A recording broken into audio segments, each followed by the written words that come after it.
All right. Hey, YouTube, and welcome to another little writing thing. Still working on the same story that I've been in the last two. It is a fictional story about my future. It's got, um, what's the right word? It's got some of my friends in it, and it's gonna have some more of my friends in it. And this is me writing. It's kind of like fictional versions of my friends, but the point is to be realistic. Make up a story that didn't happen, but contains people who are real, and it contains how they would probably act in real life, is kind of a thing. And I actually looked the other day in my journal where I started this story. I started it there. I wanted to help myself with some things that were going on when I started it, see if it would help me figure out some things. So it's not a fantasy, it's not me dreaming about the future. I knew that a lot of things probably wouldn't happen, or definitely wouldn't happen the way they have in my actually really good story. And so I took it out of my journal because it was turning out so good, and I decided to finish it off in a separate document and then publish it on my Wattpad is the plan. So as I've been writing this story, first of all, with the date, I actually started writing this back in 2020, which that makes me feel better about some of the things that I have in there. It was a completely different time, and so imagining the future the way that it is in my story would work a little better with some of the options that were available back then. So as I've been writing this story, um, I have been noticing some very interesting things. First of all, one of the reasons that I love this story is I'll read it, and I'll read certain lines, and I'll be like, wow, that's me. And I am this broken person that's not perfect and doesn't do everything right. And in the first video on this, I used a Star Trek episode as an analogy. I've actually looked up what the episode is. So it is real life from Star Trek Voyager Season 3, Episode 22. Basically, the Doctor creates a holographic family for himself that isn't realistic. La la la, how was your day, honey, when he comes home? Oh, it was perfect. How was work? Oh, it was great. Everything went well. Or this didn't go so good, and oh, I'm sorry. It was just perfect. But then the engineer, half human, half Klingon, B'Elanna Torres, ends up, with his permission, making some modifications to his holographic program so his family's more realistic, and he learns the hard way what a realistic family is. I talk a little more about that in the first video I did on this, or you can just go watch things. But so yeah, the story is going good so far, but I really like that I'm this broken person. I have a daughter in the story. She's her own person while also being parts of me. And this is very different than other writing that I've done. I've never written myself in a story. There's always little pieces of me in the story. My views on a particular topic, or, sometimes unknowingly the way that I might act gets put in there. But for other stories, it's always, I'm writing a completely different person.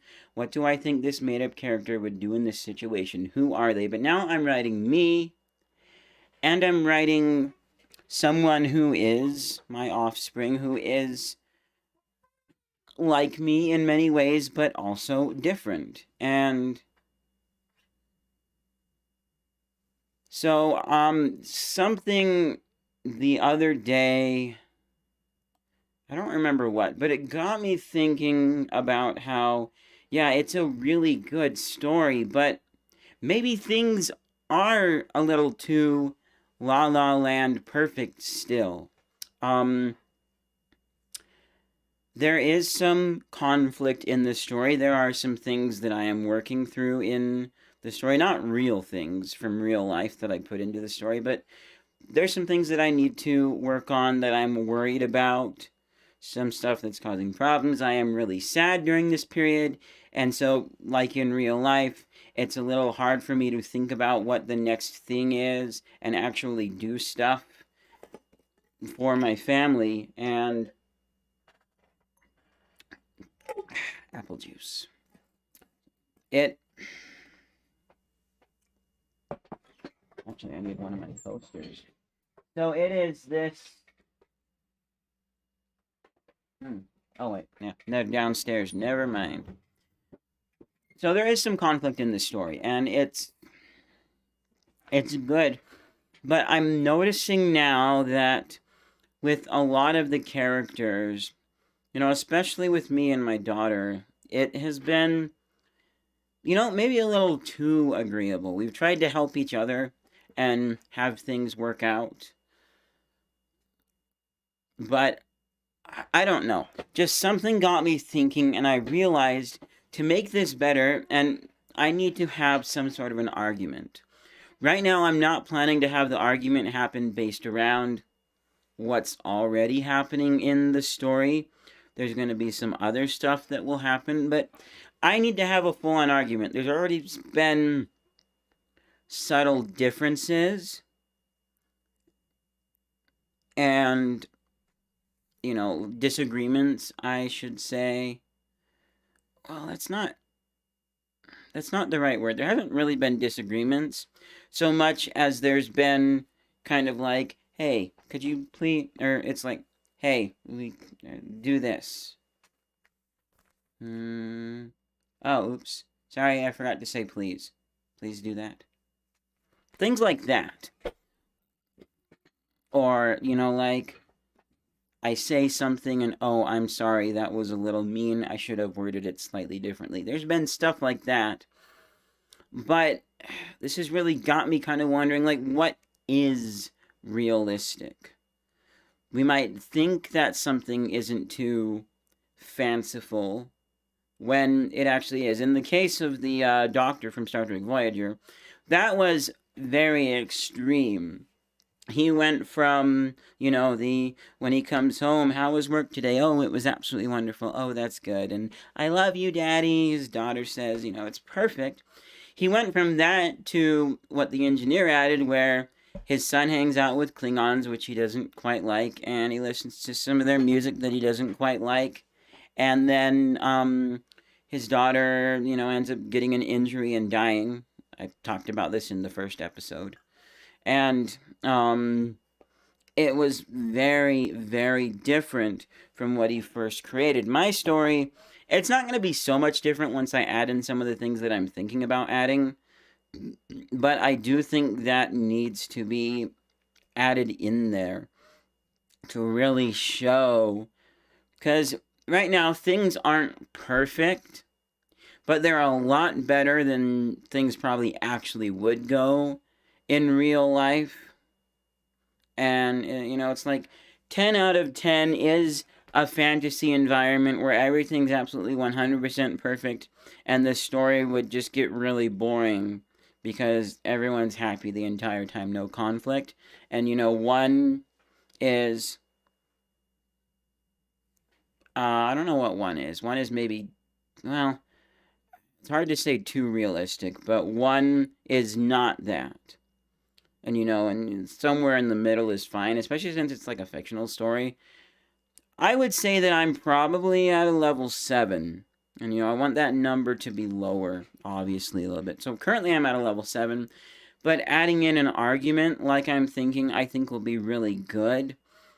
And I'm also realizing, too, that it's perfect sort of in the sense that so far, without spoiling anything really too much, I can say my daughter mostly agrees with me. She's not a teen yet, and so, when they're younger, I think that happens maybe slightly a little more, and then the teen years, from what I've read online, is where you get a little more rebellious, and then eventually around 20 or so, you start coming back to needing your parents. So, she agrees with me maybe a little bit too much. And I am noticing that and realizing, okay, so what can I do? And I'm gonna add, a little more differences between us. She is, a little different than me, and I've known that in my mind, but I haven't really leaned into that. And so, I need to. It's mostly been, okay, Dad, that makes sense. I agree. Or, I don't know how to describe anything else without spoiling anything. But so that's one change that I'm going to be making. as I go along, I'm going to start introducing some differences. I need to have my daughter say no every once in a while. And I, well, I do kind of sort of have a no. It's not, it's kind of like, hey, this thing is going on. Can we, change it? I can say this one. It's like some music's playing. It's like, hey, can we change that? And do you want to listen to any other music? Not really, but if you want to. No, all I want to do, this is me talking, all I want to do is make you happy. That's what's going to help me best right now. That's essentially the rough version of that conversation. So there is a little bit of we're not perfectly agreeing with each other, but I definitely need to lean on it a bit more and, add in some little things. Even if it's just like my favorite color, red, red, red. My favorite color's red. Red. So yeah, red. Red's my favorite color. But, even if it's just, I have my favorite color red, let's say her favorite color is pink or something, but it definitely needs to be more serious than that. Because you can have stuff where people don't 100% agree, but here's a good example. So let's say the story was something like, and I'm not going to say this for me, so it doesn't sound like I like things, but you've got John and his wife. John likes golf, and, what else? So he likes golf, I don't know, some other things, and she likes, what is she like? She likes something. I just need to pick something random. Oh, yeah, and we'll just say she likes cheesecake. I don't like cheesecake, but she likes cheesecake. She doesn't like golf, and John doesn't like cheesecake. And for every little difference you can find between them that they don't like, that is different about each other, they're fine. She's totally okay with John going golfing with his friends almost every weekend. It's perfectly fine with her. She doesn't complain that he's never around or anything. And he's fine that she likes cheesecake. He doesn't like the smell of it. It makes him feel a little wheezy, but he's fine with her eating it, and he just works around it. And la la la, there's differences between them, but it's perfectly happy. They're okay with it. That's not the type of story that I want to write. At all. So, I just need to start adding in some subtle differences and leaning in on some things. And I already have worked out a sort of explanation for why things are maybe as perfect as they have been. And I didn't think of this because I felt like I needed to explain why the first bit of the story is so almost La La Land perfect. I didn't know. It's just something that flowed. When I work on stories, I find the best thing for me is to often spend time away from the keyboard, because having to write down what I already thought of, it's like, what's next? Oh, I know the next line that the person says. I have to write that out. What's next? But I can go away, take a walk, think about it while I'm falling asleep. I don't know how long it takes me, but I'll go and I'll spend, let's just say 30 minutes or so. And then I will come back with 2 pages of stuff ready to flow out through my fingertips into the computer via the keyboard. So, what else do I want to say in this video? Yeah, so with the explanation, it wasn't, I need to explain this thing. It fit naturally. It just popped into my mind as, that makes a lot of sense. I would probably say that given this situation. It's just an idea that I had that I might mention, and So yeah, I am excited to work on things and have it turn out to be like a really great story.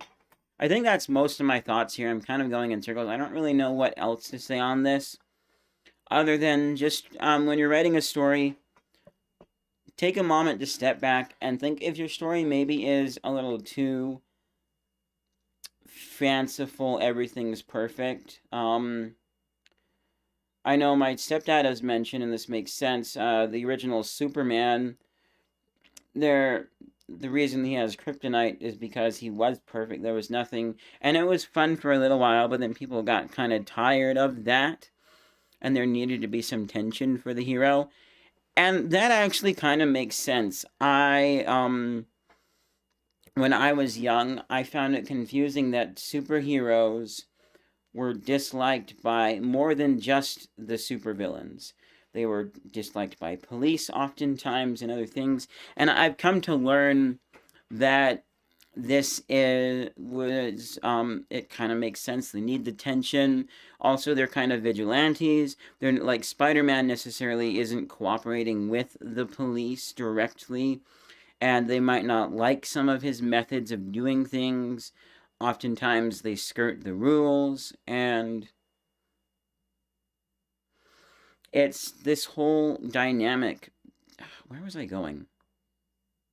Oh, yeah, and so, but I wrote a story when I was young it was me taking clip art and mixing different pieces, like, I'm going to take the head off of this one clip art person and stick them onto the head of this other person, which and so I made a superhero comic strip. I don't have that anymore. I would love it if magically it could be on some floppy disk or old drive hidden somewhere, but I'm really doubtful. I'm pretty sure that it's gone. Didn't keep backups back then. Didn't even know about backups. I'm really sad about that.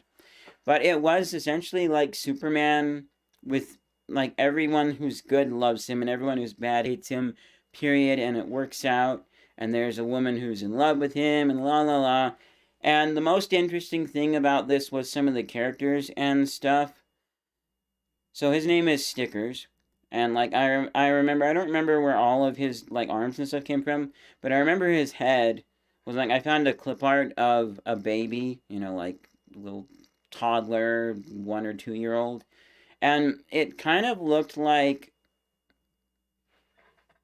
Actually, hold on a minute. I have an album image. Yeah, barely. If you look at the album image for Psalms Volume 2 by Shane and Shane, sorry for the. It looked a tiny, tiny bit like that. Almost like a Greek statue type head, which is what they were going for, I think. But it was a baby head, kind of like that. Not white, but, skin colored, obviously. I remember I had. So I didn't really understand what it was until later, but there was a cross section of an eyeball. Like if you took off this part of my head and looked at my eyeball with some surrounding skin and muscle and tissue from the side, it looked to me like a sideways shoulder section. So I rotated it like that. I took the head of a cobra, which was just black outline, not a lot of detail. And then I took some diamonds and gave him diamond eyes. And I had a thing where one of the people that is captured by this supervillain is your regular old grocery store robber with, just the stripes in the hat or whatever, and he like shoots the bad guy in the eye, and his diamond eyeball breaks into pieces, and then it comes back together. And there were some interesting little quirks about this, or like there was one story where this bad guy uses robots to capture all of the little kids in the city. Didn't really have a reason for why, but he did. And his name was Master Tokoboro Benvenzo. I'm pretty sure that's not a name anyone else has ever used. If they have, I don't know who used it first. I'm not going to try and argue. I don't remember exactly when I made this story.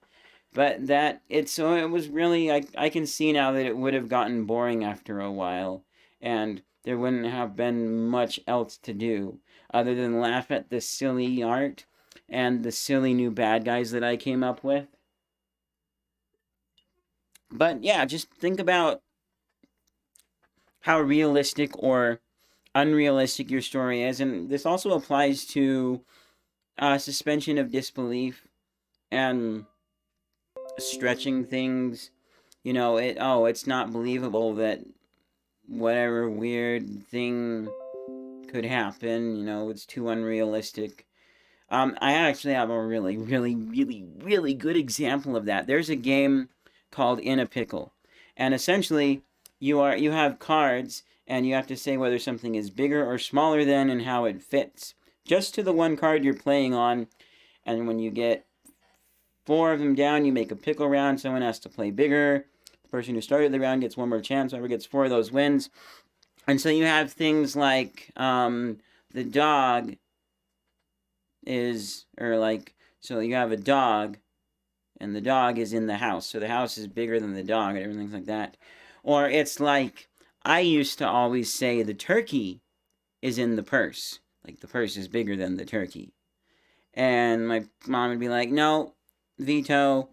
Your dad and I agree that's not a thing. Can't happen. Well, but what if it was like a little toy turkey? Yeah, unrealistic. Nope. But then the funny thing is, one time I went over the instructions again to check some things, and I literally found the turkey in the purse in the instructions. Take that, Mom and Dad. They want you to think out of the box, and my parents don't think out of the box as far as I do. So, ha! But yeah, just think about how realistic your story is. Yes, in terms of whether or not it, like, I think of Darth Sidious, the Emperor, shooting evil space lightning. That's believable. Sure, yeah, but maybe it wasn't. So think about elements like that. Are they believable or unbelievable? Are they realistic or not? And how realistic is your story, and how la everything is perfect, is it? And it's fine to have some of those stories where, everything is perfect. Especially in children's stories, and I'm realizing too, sometimes a story can be about a very narrow slice of life, and it's great. Like, imagine a children's story where, like, two little kids, let's say they're like 5 or so.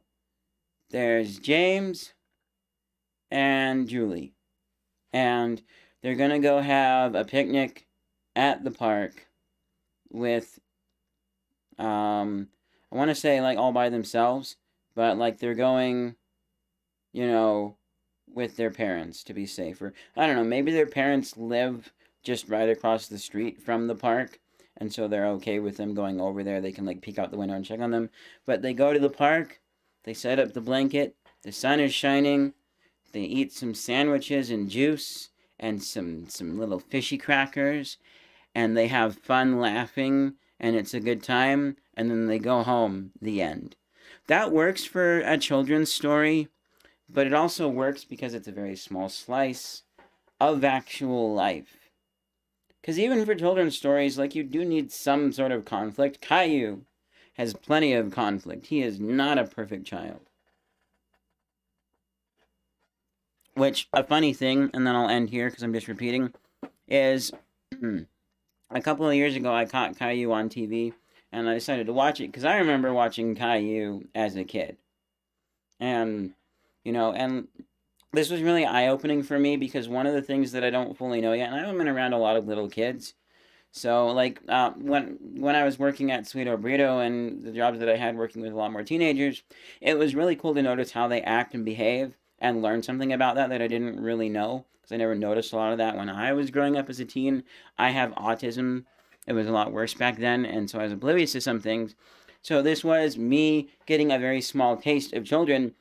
And what happened is I'm watching Caillou and I'm like, he is actually slightly annoying, and I see why some people do find him slightly annoying and bothersome.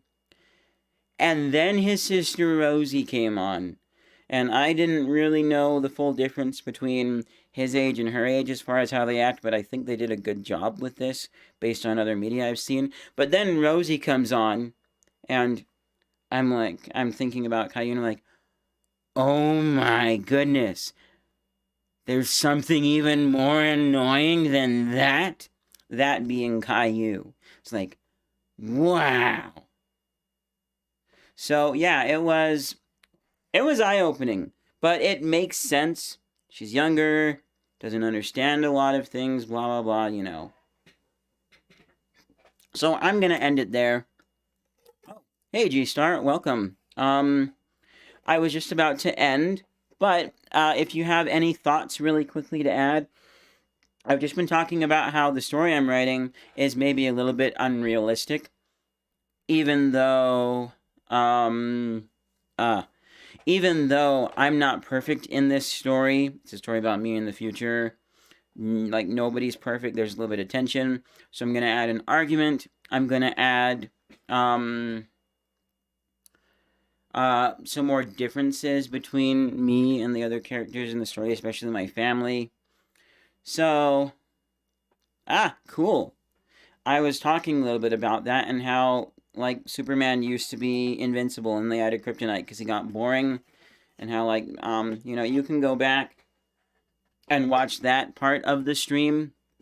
What other context do I want to give to see if you have any thoughts? So, I guess I can ask a question here. With your story about superheroes, are you having everything be perfect? Everyone's invincible. It just works out, you know? La la la, we're superheroes. We all agree upon every single thing ever. And we save everyone without anyone getting harmed. You know, oh, there's an evil space bad guy flying towards Earth in the sky. Bam, we just shot some lasers. He's dead. Or are you gonna actually have conflict? I don't really. I'm not a big superhero fan, so I haven't watched 90% of the Marvel movies. I've seen like the first Iron Man, some Spider-Man. I did watch Wakanda Forever, mostly because I was interested about how they portrayed Kukulkan Khan, because he was in the animated Star Trek. So I thought they did a pretty good job with that story. But yeah, if you have any insight, like, are you gonna have any sort of tension and arguments? Because I did watch a very interesting video about how it's almost the same scene between a DC movie and a Marvel movie, but it was different and didn't quite work. And so, yeah, any thoughts that you have really quickly on?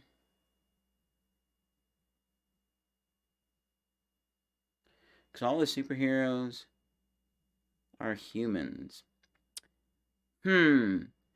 So, is this, because, is this, should I say, humanoid? As in, you know, like Thor, he's not human. He's like a god from space. He's a Norse god. I don't know exactly the history of Thor, but is it because he's humanoid and you would much rather that Thor be, I don't know, a green man from Mars? Or like, what about Groot? Groot is not a human. Or I don't know his name, but what about that Fox character? He's not human. So is that what we're talking about as far as human, or is there something else that we're talking about as far as people being human?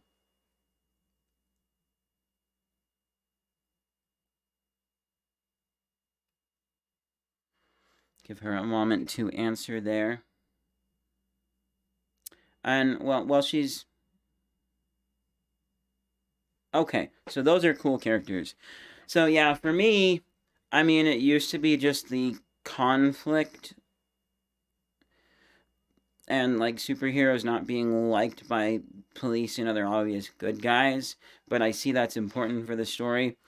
I remembered another thing too. One of the things I don't like about superheroes a lot of times is just the magic. You know, Thor is a god with a magic hammer, is essentially what it boils down to. I know it's more complicated than that, but I like Iron Man, the one that I saw, because he made technology. It's more science fiction and less science fantasy. Even though Star Wars is not specifically science fantasy, people just mistake it for that because it's in space. It's more just fantasy.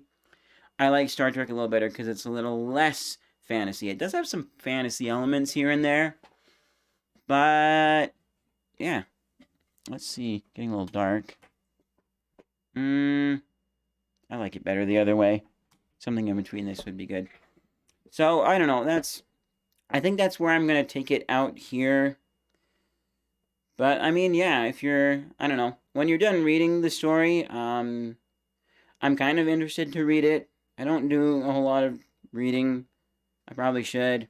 So, but let me know when you're done. I'll take a look at it and See how realistic or unrealistic it is. Not that I'm grading you on that, but yeah, and go back and watch the rest of this stream. I think you'll find some things interesting and helpful, but I'll see you guys in whatever's next. Bye!